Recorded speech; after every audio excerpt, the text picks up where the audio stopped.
Hello everyone, Darcinovia here. This is my review of the famous story arc that helped shape comics to where they are today and brought an official end to the Silver Age. The death of Gwen Stacy. Even though this trade has the death of the Stacys, I'm primarily going to talk about the death of Gwen because I feel like that's the death that has the most relevance in this trade. There's a lot of deaths in comics that have happened, but a lot of them they kind of don't really matter for the most part because the characters get brought back to life. And I felt like the death of Gwen Stacy is one of the most important deaths of comics because it helped shape what comics are today and it brought an official end to the Silver Age.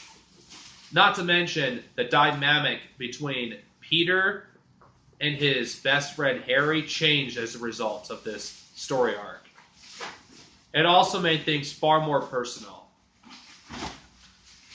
I would argue that this story's impact is about as big, if not bigger, than the death of the family story arc, in my opinion.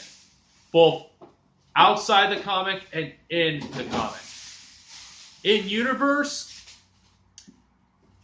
this, I think, had more of an impact because from here on, stories for Spider-Man got darker progressively, and it also brought an end to the Silver Age of comics, and it dealt with more issues. They even dealt with some drug addiction with Harry, actually, or before this started. But this brought an official end to it. And it was unexpected at the time.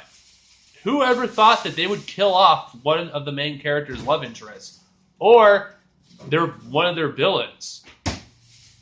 Norman Osborn was dead in comics for like a long time, for like over 20 years. But he would get brought back to life in the Clone Saga. I don't know how that happened. I haven't read that convoluted mess yet, but I intend to in the future. But this also is the most rage you've ever seen Spider-Man, at least at this time that this comic was published.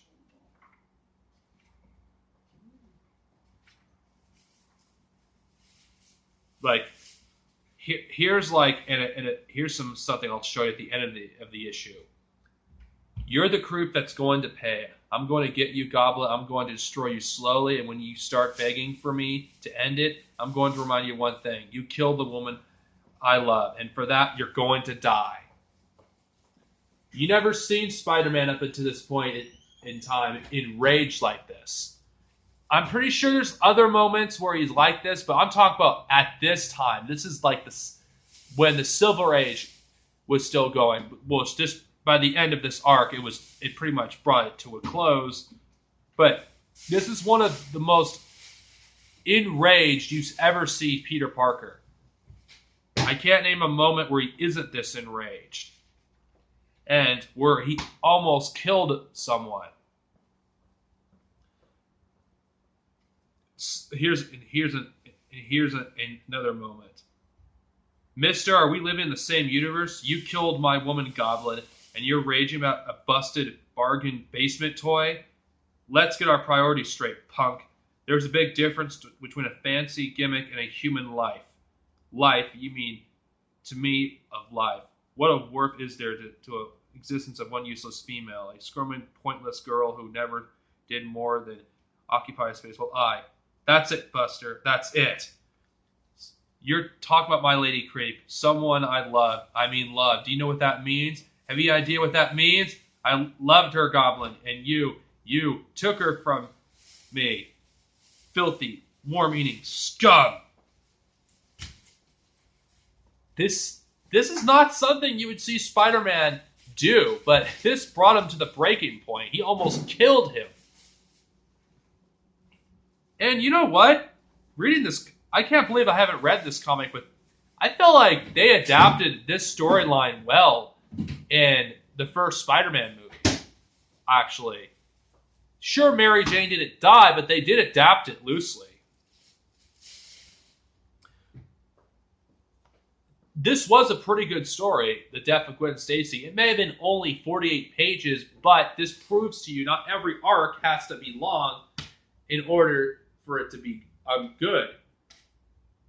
I've read Death in the Family, and to be honest, if I had to compare the two, this is going to piss off Batman fans. I actually think this arc is actually better than Death in the Family. Death in the Family, don't get me wrong, that storyline is amazing. The writing is phenomenal. But this is one point you did not see Spider-Man push to his limits like this emotionally. And the Joker, unlike Green Goblin, knows his identity, which makes it even worse. The Joker, in my opinion, is nowhere near as crazy as the Green Goblin, in my opinion, or as dangerous to the main character. Bruce Wayne, may have suffered horrible things like losing Jason Todd, but the Joker didn't know who he was. Green Goblin did. Norman Osborn, and later his son, Harry. And it was just more than just a battle with Spider-Man and Green Goblin. It was between two men, Peter Parker and Harry, Norman Osborn. And the impact that this arc has on the Marvel Universe is big. I would recommend you reading this. I really would. If you want a glimpse of comic book history, you want to know, something about Spider-Man, the classic Spider-Man, before Marvel did that stupid shit with the Civil War event or One More Day.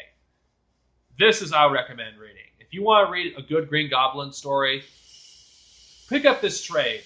Even though most of it is the death of Captain Stacy, at least that story arc, it's still a good read. I highly recommend this. And it gives you a glimpse on some classic 1970s Marvel.